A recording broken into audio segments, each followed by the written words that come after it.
Hi guys, this is Riley Percival. You ass.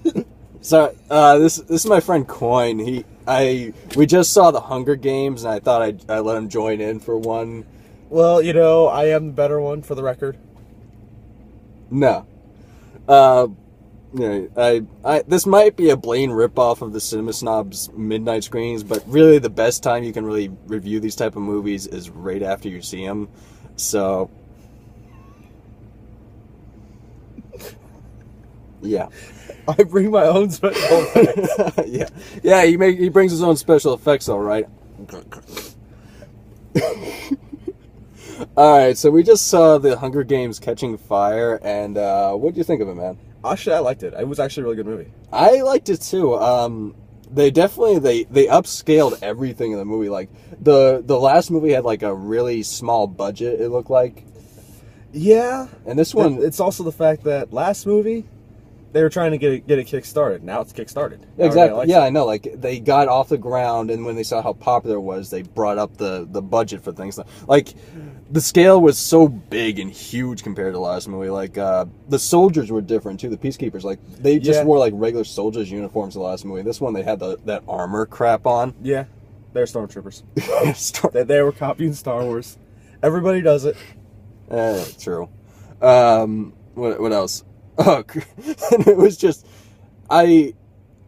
this is kind of out there, but there was this one scene in the movie where I couldn't watch anything in the scene because there was this one character in the background that was like this maid or some shit, and she looked like she had like the fucking eye patch on, bandage eye, like her head was covered in like some type of bandage. That was like I couldn't follow because I kept staring at her like. I thought she was gonna kill him. I know. It looked like something's gonna be random murder. Done. Movie's over. That's exactly 20 minutes in. 20 minutes in, it's done. She literally looked like a serial killer in the movie. Could you imagine that though? Just in a movie, 20 minutes. Oh god. Just make everybody think it's like 3 hours long. And all the pissed off fans from the book. I never read the book. He read the book. I've read all of them, of course. I just saw the first movie 2 nights ago, so Yes, I just saw it 2 nights ago. He's horrible. Yeah, he called me a terrorist. Actually, I called you a communist. Oh, communist. Yeah, because you said how horrible that was. Yeah, it's even worse. But it was surprisingly good. What's the guy's name? Snow. You know who he reminds me of? He reminds me of Comstock from BioShock Infinite. Did you play that game? No. Ah, such a good game. The main villain's name is Jebediah Comstock, and he has like the same look, the same beard look, and he's pretty much the same type of leader, totalitarian type of guy. Basically, I'm in charge. Fuck everybody else. Exactly. Yeah.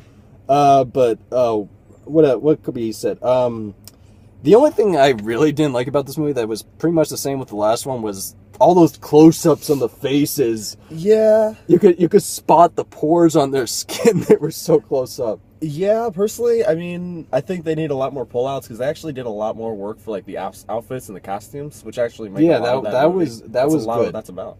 Yeah, like that scene where they're in that big huge plaza, like they're going down the chariots. I'm thinking to myself, where the hell did they shoot this? Was that all CGI, or did they rent out like some foreign country's plaza or some shit? Because no clue. And then there's the emblem of the Capitol on the ground. I'm thinking, how the hell was that like graffiti, temporary paint or something? But they like the drama, like unlike the last movie where I knew like some of this stuff was like gonna go by, I was actually on the edge of my toes during this movie. Like I was like he wasn't because he read the book. It actually followed the book very well. It was actually pretty accurate, so therefore I enjoyed it. Yeah, like that when you were telling me about why the ship came and took up the. And after that short intermission, we're back. Yeah, a friend of mine, the jackass, interrupted my video. It's not his fault. He didn't know. He didn't fucking know. Party. You gotta scare the people out there with that. You gotta scare these people. You guys scared? You better be scared. He's gonna kill you. and now he's a serial killer? You're the one who started. But, yeah, the movie was surprisingly good. Out of all the movies this year I've seen, this one probably had the best plot-wise. The best plot. Yeah, like the best movie I've seen this year was Pacific Rim. Absolutely, exactly. Pacific Rim, hands down, so far my favorite movie. It was a man's movie. All it was giant robots beating the shit out of Godzilla, basically. Punch, yeah, it was pretty much that. But plot-wise, Catching Fire, very good plot because it's based off a book, so it has a cohesive plot. Oh, hell yeah. So, but all the drama was like upped up to infinity. Like there was this one scene when these guards invade the town and they start beating the crap out. I got so fucking pissed at that scene. I really just want to jump up and beat the living shit out of those people. Because I know you've already experienced it through the book, so you were expecting it. So I kind of got emotionally involved, and I just got so pissed. But that ending, I saw that. I'm not going to unveil too much for you guys because there's major spoilers there, unless you've already read the book, in which case you're okay to keep going. But that ending was pretty good. I saw it coming somewhat with the character himself. I'm not going to mention it. But what do you think of the character development in this one? Character development?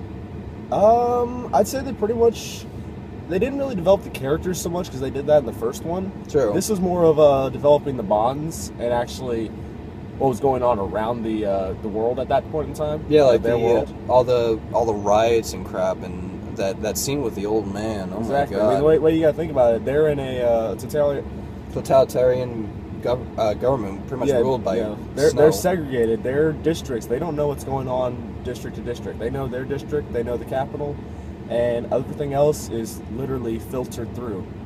So therefore they don't know that another district is rioting. Exactly. Beat the shit out of. So therefore, if one district is fighting, okay, they can quell that. Yeah, like everybody's fighting. That's the difference. There was a scene when they get back to their village, and the rest of the people in the village don't know about the riots in the other districts. So and I felt that was cruel, making them go from district to district, celebrating their victory over the people from those districts who died. Well, that was the whole idea. The whole idea is the fact that they're doing this, the Hunger Games, as a way of saying, don't rebel, don't fuck up. This is what will happen to you.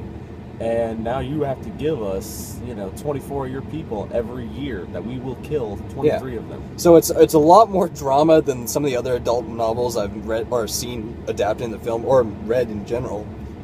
Yeah. Like the violence in this was really, like for this to be in a kid's novel, I was surprised. Like all the violence in this. Yeah. Like even Harry Potter had some violence, but not up to this scale. True, but then again, this kind of violence is more of it's a simplistic, just brutal fight for survival. It's not. Yeah, exactly. None of these people, generally speaking, are that fucked up. They're not mass murderers or something. They're simply defending themselves. Except for the ones from like District 2 who are born to be murderers. They're brought up to their careers. Yeah. They're brought up to fight. They're the ones that are basically saying, yeah, you guys are going to be going to the Hunger Games. We're going to train you so that you are prepared for it, so you will win. That's what they're taught for. And I always love it when the drunk trainer, I always forget his name. What the fuck is his name? Heyman. Yeah, he was always the best part. Hamus. He was always the funniest part of the first movie, and now he's like up the comedy from it was like this. Oh yeah, he was hilarious. And that other girl, what's her name? The one who stripped in front of him. Yes, that was nice. Don't remember her name. That was nice. I wish they would have showed it, but all I know is I would have loved to have been those two guys in that elevator.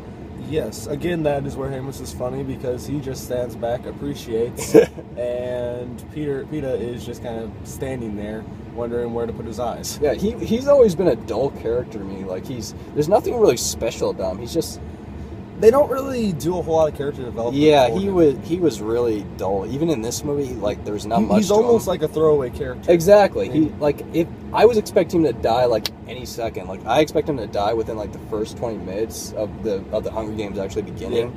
Yeah. The games themselves, not the movie. And even more than the old woman. The old woman, I expected to I actually kind of expected her to turn on them like something. Like she had like this special DNA, some super soldier serum, like she was planted in the group to kill Katniss. That was just my imagination going, but yeah, that was your imagination going on. But also don't hold us against the movie, but Edward Cullen, the fucking Twilight actor who plays Edward Cullen, is in this movie, and he's actually not as Edward Cullen. Yeah, thank God. Yeah. And he does die, so therefore it's okay. No, he didn't. He was there in the end, wasn't he? I don't know. We didn't. Pretty sure he was one of the ones that got killed. Wasn't he? No. Oh yeah, that's right. Fuck. Yes. I thought. Oh, that's right. The smart guy was the one who lived. Yeah. So that makes sense. But so he does die. That's actually so a plus. yeah. So if you want to see Edward from Twilight die, this is the movie for you. Like that's enough to get like 50,000 of you into the seats right now. There we go. Like seeing Edward, the emotionless. So for all of you that have little sisters, or older sisters even, that went and made you watch all the Twilight movies, now you can take them to this and fuck them as over. as fucking payback. Because I sat through the first Twilight movie, I was so fucking bored. I'll be honest, I read the books before the movies existed. I liked the books. Movies came out. I thought Stephanie Meyer was just some person who just liked to write fan fiction. Like, she's pretty much... And I don't mean like 50 Shades of Grey, which actually was fan fiction of Twilight. I'm not even going there. I'm not even going there. But I've always felt that the stuff in Twilight was so fucking superficial. Both for her, Stephanie Meyer's, her books are decent. The movie adaptations, I hated them because they made Host, especially Kristen Stewart. Kristen fucking Stewart is a terrible actress. Oh, he's actually acting like... I'm actually smiling right now. Oh, I thought you were acting like her right now. No, I'm smiling right now. Exactly. But pretty good movie. I'm actually looking forward to the last one, unless they do like a Harry Potter and split into 2 parts, which I hope to God they don't. Do you think they're gonna do that? Hunger Games? Yeah, like what they did with the last Harry Potter book. They split into 2 movies. It's possible. There's a lot in the last book. There's a lot that comes out in the last book. So therefore, it might be one of those things that they decide to do a 2-parter. We're going to split it up to extend it. Oh, God. That would be such a tease for the people in that movie theater. But I would enjoy it because then that is 4 hours versus book. 2 hours. Yeah, it's like the full book, so they get everything. But even the 2-part of Harry Potter, the last Harry Potter movies didn't get everything. Yeah. They like left out like a lot, like the ending scene when he has a wand, he just breaks it. He has in the book he heals his old wand so he can use that, but in the movie they just break the wand. And that was it, the Elder Wand. Yeah. And I was like, what the fuck? But another thing that Jennifer Lawrence, who would you rather have, Emma Watson or Jennifer Lawrence? Emma Watson. Yes, 1,000 times yes. I can still remember the first time I noticed her. It was the 3rd movie and that pink sweater she was wearing. Everybody noticed the 3rd movie. The pink sweater. That pink sweater that tongue tightly to her. What do you think, you're Emma Watson now? No. I was thinking of standing behind her, Oh, we're getting the creep tune now. We're getting the creepy section. But, yeah, but Hunger Games, don't eat your phone. For a score, I'd have to give it an 8 out of 10. It was pretty good. It wasn't like phenomenal. It was a really good adaptation to a book that I haven't read, mind you. But what do you think? 8 out of 10? 8 out of 10 good? I'd probably give it a 7 myself. And this is the guy. Do better. You always do better. And this is the guy who's read the book. So that's more of a criticism right there. But that's it for now. And this is Riley Percival Miller signing off. Yes.